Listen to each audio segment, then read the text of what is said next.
Reels वाली बहू। प्रज्ञा को रील्स बनाने का बड़ा ही क्रेज है और वो दिन भर रील्स बनाती रहती है।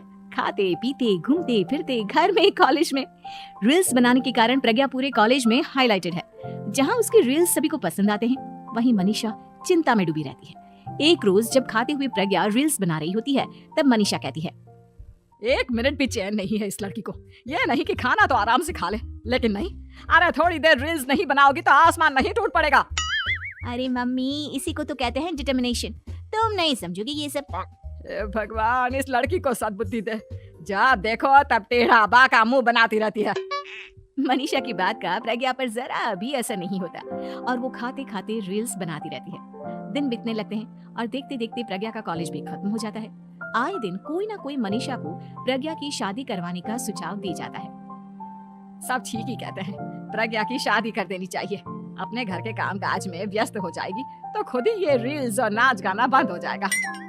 मनीषा और प्रेम प्रज्ञा के लिए एक अच्छा लड़का ढूंढने लगते हैं और तभी विकी का रिश्ता प्रज्ञा के लिए आता है, जिसने प्रज्ञा को उसकी रील्स देखकर पसंद कर लिया था।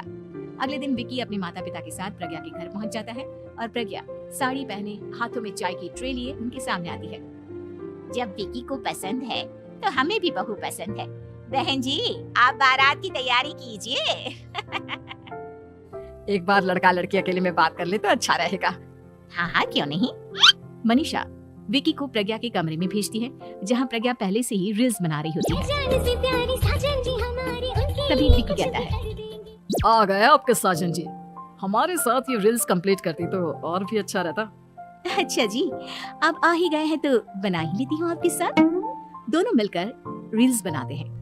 जब वी मीट और तुरंत पोस्ट भी कर देते हैं। फिर विकी कहता है, जब आप साड़ी में चाय लेकर आई तब मुझे लगा कि कहीं मैं गलत घर में तो नहीं आ गया। अब सही है। दोनों की शादी पक्की हो जाती है और शादी के दिन भी प्रज्ञा रील्स बनाने से चूकती नहीं। यहाँ तक कि बारात के समय भी नाचते हुए रील्स बनाती है।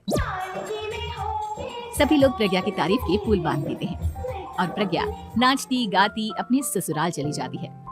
सब कुछ अच्छा चल रहा होता है। प्रज्ञा यहाँ भी दिन भर हर चीज की रील्स बनाती रहती है। लेकिन कुछ दिनों के बाद जब सुनीता कहती है, बहू, ये रील्स के साथ साथ कुछ काम भी कर लिया करो। वैसे तुझे और क्या क्या बनाना आता है?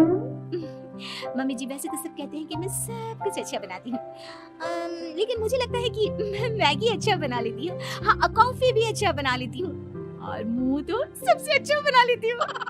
हैं? अच्छा अच्छा।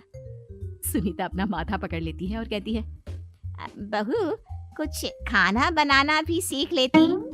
मम्मी जी, मैं लंबी प्लानिंग कर रही हूँ। जल्दी ही मैं इतनी फेमस हो जाऊंगी कि मुझे पैसे मिलने लगेंगे। हम दोनों सास बहू राज करेंगे, राज। नौकर काम करेंगे और लोगों की तो लाइन लगेगी हमसे मिलने के लिए। तेरा दिमाग खराब हो गया है क्या बहू? हंसी मजाक तक ठीक है, लेकिन इस तरह घर नहीं चलते। जितना जल्दी हो इस घर के तौर तरीकों को सीख लो।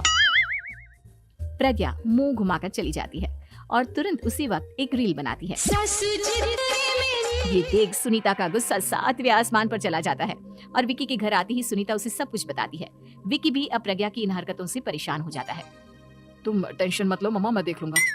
विकी कमरे में जाता है तो देखता है कि प्रज्ञा रील्स बना रही है।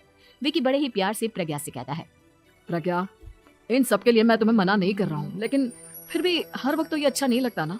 समझने की कोशिश करो, मुझे भी तुम्हारा थोड़ा वक्त चाहिए। मैं जब ऑफिस से आता हूँ तो मुझे समय देने की जगह इसी में लगी रहती है। तुम ज्यादा ही सोच रहे हो। तुम भी मेरे साथ रील्स बनाओ ना, तुम्हें भी बहुत अच्छा लगेगा। तुम्हें इज्जत से कोई बात समझ में नहीं आती क्या? दिमाग खराब हो गया है तुम्हारा इस चकाचौंध से। अगर तुमने अपना रवैया नहीं बदला तो मैं तुमसे दूर चला जाऊंगा। तुम ही रिश्ता लेकर आए थे, मुझे लड़कों की कमी नहीं थी और ना आज है। विकी दरवाजा पटक कर चला जाता है। धीरे धीरे विकी प्रज्ञा से दूर होता जाता है। एक रोज मनीषा प्रज्ञा के ससुराल उससे मिलने जाती है। तब सुनीता उससे कहती है, बहन जी, अब आई हैं तो कुछ दिन यहाँ रहकर जाइएगा। आप ही का घर है। हाँ मम्मी, बहुत दिन हो गए तुम्हारे साथ एक भी रील नहीं बनाई मैंने। प्रज्ञा तुरंत अपने फोन में रील्स ऑन कर लेती है। ये सब मुझसे नहीं होगा। तेरा ये भूत अभी तक नहीं उतरा क्या? बहन जी, आप कुछ कहती नहीं क्या इसे? जब आप ही कुछ नहीं कर पाई तो मैं कर ही क्या सकती हूँ। सास तो वैसे ही बदनाम है। शाम को घर की लाइट चली जाती है और मनीषा प्रज्ञा से कहती है, मेरे घुटनों में बहुत दर्द हो रहा है, तू लाइट का कुछ इंतजाम करना बेटा। अच्छा, कैंडल जला देती हूँ मम्मा। प्रज्ञा गाते हुए कैंडल जलाती है और खिड़की के पर्दे के पास रख देती है। मनीषा, जिसे बहुत दर्द हो रहा है, वो सो जाती है और प्रज्ञा हमेशा की तरह अपने रील्स में लग जाती है। उधर कैंडल की वजह से पर्दा आग पकड़ लेता है और मनीषा के कमरे में आग लग जाती है। बचाओ, कोई है, बचाओ। सभी भागते हैं और विकी कमरे की आग बुझाने में लग जाता है, लेकिन तब तक मनीषा आधी जल चुकी थी। मनीषा की हालत देख प्रज्ञा रोने लगती है। विकी मनीषा को तुरंत हॉस्पिटल ले जाता है और उसे एडमिट कराता है। विकी प्रज्ञा से कहता है, देख लिया ना, तुम्हारे इस नाच गाने की वजह से आज तुम्हारी माँ की जान जाते जाते रह गई। अब पता नहीं तुम और क्या चाहती हो। उधर डॉक्टर कहते हैं, इनकी हालत बहुत नाजुक है, आधे से ज्यादा जल चुकी है। प्रज्ञा रोती हुई मंदिर में जाती है और भगवान के आगे जाकर कहती है, भगवान, मेरी माँ को ठीक कर दो। मैं कसम खाती हूँ, हाथ से ये रील्स बनाना छोड़ दूंगी। बस मुझे मेरी माँ वापस मिल जाए। 2 दिन बीत जाते हैं और मनीषा खतरे से बाहर आ जाती है।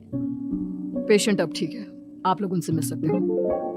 सब कोई मनीषा से मिलता है और प्रज्ञा सबके सामने अपना फोन तोड़ देती है। मुझे माफ कर दो मम्मा, मैंने तुम लोगों की बातों को नजरअंदाज किया। बेटा, कोई भी चीज जरूरत से ज्यादा खराब है। मैंने तुम्हें रील्स बनाने से कभी मना नहीं किया, लेकिन हर वक्त एक ही चीज तो सही नहीं है। मैं समझ गई हूँ मम्मा, आई एम सॉरी। प्रज्ञा उस दिन से रील्स बनाना छोड़ देती है और पूरी तरह से अपने घर